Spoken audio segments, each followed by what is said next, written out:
ಬಂದಿರೋದನ್ನ ನೋಡ್ತಾ ಇದ್ರೆ ವಿಷಯ ಅಂತದೇನೂ ಇಲ್ಲ. ನೀನು ಗಾಳಿಯಾಗಿ ಒಂದು ತಿಂಗಳಾಯ್ತು. ಅದಕ್ಕಾಗಿ ಆ ಸಂದರ್ಭದಲ್ಲಿ ಇಲ್ಲಿ ಏನಾಯ್ತು ಅಂತಂದ್ರೆ ಏನಾಯ್ತಪ್ಪಿದ್ದ?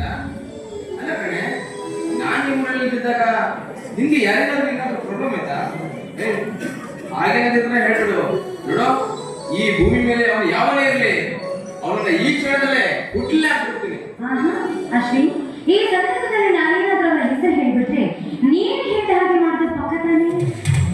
ಪಕ್ಕನ ಅಂತ ಕೇಳ್ತಿದ್ದಿಲ್ಲ, ಅದಂತೂ ಪಕ್ಕನೇ. ನೋಡು, ಈ ಅಶ್ವಿನ್ ಅಂದ್ರೆ ಏನಂತ ತಿಳ್ಕೊಂಡಿದ್ದೆ ನೀನು? ಯಾವುದೇ ಒಂದು ವಿಷಯದಲ್ಲಾದ್ರೂ ಒಮ್ಮೆ ಮಾತಾಡಿದಂದ್ರೆ ಮುಗೀತು, ಉತ್ತರ ಮಾತೇ ಇಲ್ಲ. ಅದು ತಲೆ ಹೋಗ ಕೆಲಸ ಇದ್ರೆ ಸರಿ, ಅದನ್ನ ಮಾಡೇ ಮಾಡ್ತೀನಿ. ಈಗ ಹೇಳಿ, ನಿಮಗೆ ತೊಂದರೆ ಕೊಟ್ಟ ಆ ತುಂಬಿನ ಮಗ ಯಾರು ಹೇಳು? ಇಷ್ಟೊಂದು ಧೈರ್ಯ ನನಗೆ ಯಾವಾಗ ಬಂತು? ಆಯ್ತು, ನಾನೇನಾದ್ರೂ ಆ ವಿಚಾರವನ್ನ ಹೇಳಿದ್ರೆ, ಅವರ ಹೆಸರನ್ನು ಹೇಳಿದ್ರೆ ನೀನು ಖಂಡಿತ ಮಾಡೋದು ಪಕ್ಕ ಅಂತ ಗೊತ್ತಾಯ್ತು. ಅವರು ಬೇರೆ ಯಾರಲ್ಲ, ನಮ್ಮ ಮನೆಯಲ್ಲೇ ಇದ್ದಾರೆ. ಅವರೇ ನಮ್ಮ ತಂದೆ ಕಾಳಿಂದ್ರ.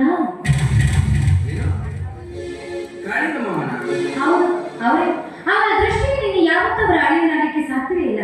ಅರ್ಥ ಆಗಿಲ್ಲ? ಹಾಗಾದ್ರೆ ಅರ್ಥ ಮಾಡ್ಕೋ ಅಶ್ವಿನ್, ಅರ್ಥ ಮಾಡ್ಕೋ. ನಾನ್ ಸರಿಯಾಗಿ ಗೊತ್ತಾಯ್ತು. ಅಂದ್ರೆ ನಿನ್ನನ್ನ ನನ್ನ ಜೊತೆ ಮದುವೆ ಮಾಡ್ಕೊಡೋದಕ್ಕೆ ನಿಮ್ಮಪ್ಪ ತುಂಬಾ ವಿರೋಧ ಮಾಡ್ತಾ ಇದ್ರು ಅಲ್ವೇ? ಹೌದು, ನಮ್ಮ ಅಪ್ಪನ ಮನಸ್ಸಿನಲ್ಲಿ ಏನು ಓಡ್ತಾ ಇದೆಯೋ ನನಗಂತೂ ಗೊತ್ತಿಲ್ಲ. ಯಾವುದೋ ಒಂದು ಗೋಜಿಗೆ ಬಿದ್ದು ಸಿಲುಕಿದವರಂತೆ ವರ್ತಿಸ್ತಾ ಇದ್ದಾರೆ.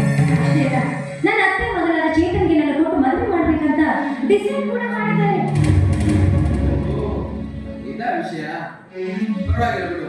ನೋಡು, ಈ ಭೂಮಿ ಮೇಲೆ ಯಾವುದೇ ಹೆತ್ತವರು ಅನ್ಕೊಳ್ಳೋ ಪ್ರಕಾರ ತಮ್ಮ ಹುಟ್ಟಿದ ಮಗಳನ್ನ ಒಳ್ಳೆ ವಿದ್ಯಾವಂತನಿಗೋ ಇಲ್ಲ ಶ್ರೀಮಂತನಿಗೋ ಕೊಟ್ಟು ಮದುವೆ ಮಾಡಬೇಕು ಅನ್ನೋ ಕನಸಿಟ್ಕೊಳ್ತಾರೆ. ಅದೇ ರೀತಿ ತಮ್ಮ ಮಗಳಿಗೂ ಕೂಡ ಶ್ರೀಮಂತೆಯಾಗಿರೋ ಹೆಣ್ಣನ್ನೇ ತಂದ್ಕೋಬೇಕು ಅನ್ನೋದರ ಬಗ್ಗೆನೇ ಯಾವಾಗಲೂ ಯೋಚಿಸ್ತಾ ಇರ್ತಾರೆ.